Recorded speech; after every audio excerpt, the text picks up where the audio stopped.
I've had this weird interest in an odd subgenre of rom-com lately. You know, the one with the cute girl teasing or berating the male protag. And the latest one I came across surprised me when I learned it got an anime adaptation. Hello everyone, I'm Dandelion, and these are my thoughts on ijiranaide, Nagatoro.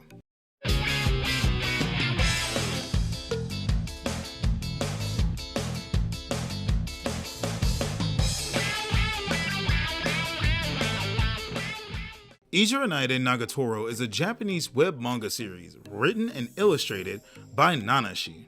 The web manga began its serialization in Magazine Pocket, an online app-based web manga magazine published by Kondasha in November of 2017.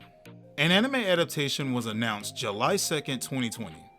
It aired from April 11 to June 27, 2021 on Tokyo MX and other channels.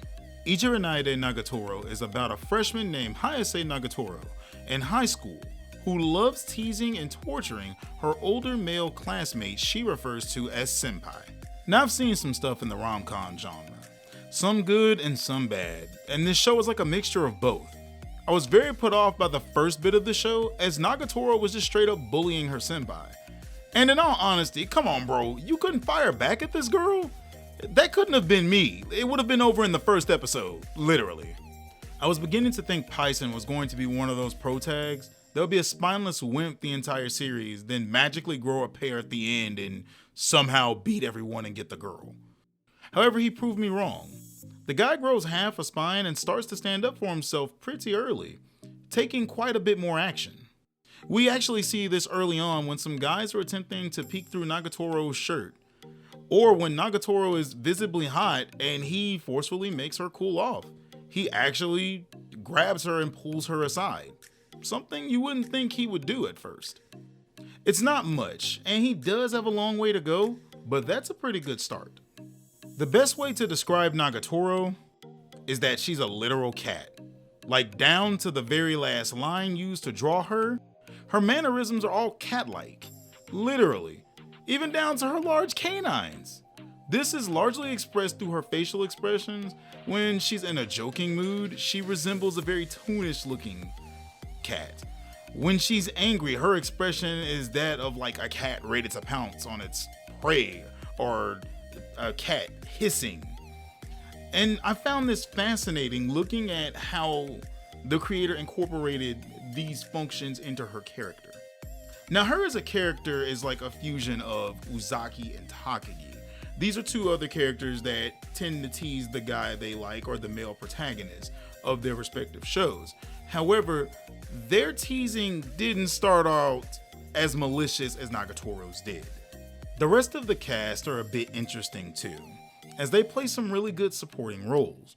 Nagatoro's friends Gamo, Yoshi, and Sakura are somewhat of a treat.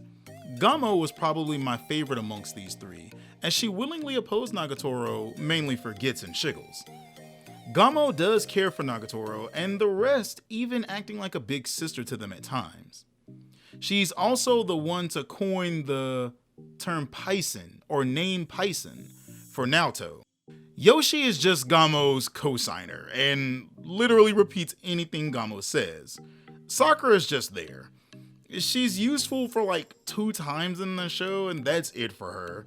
Now I'll give them this. They tease senpai, but Nagatoro's not safe from the smoke either, especially since they know she likes him.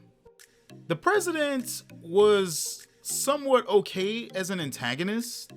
I was shocked that she didn't even really try to be more of a rival to Nagatoro.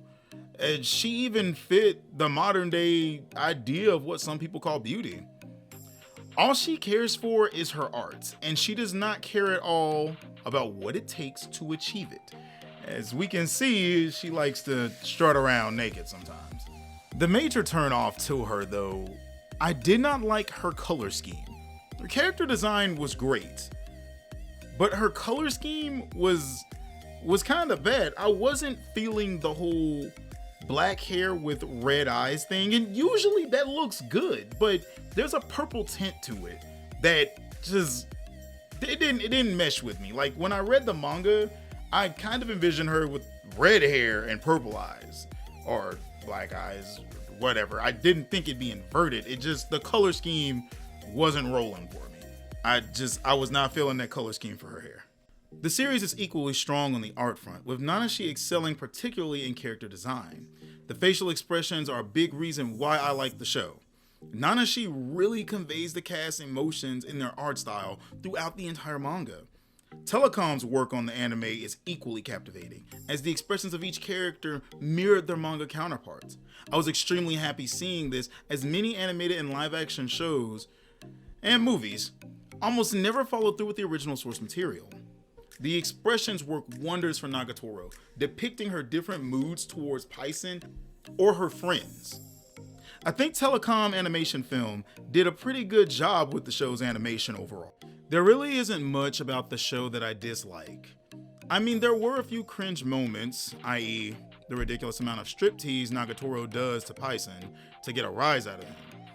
Actually, I think what made me roll my eyes the most was the fact that Senpai didn't return her pranks as often. Like, bro, come on. She blows in your ear to cheat you in a game and you don't do anything to get even?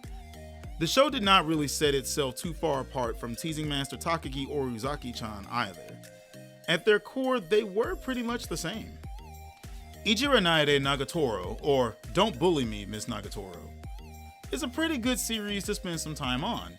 This is a fun new comedy series that has far more layers than you'd expect. Any fans of the romantic comedy manga should definitely give this one a look. The characters are all funny and have their own quirks about them.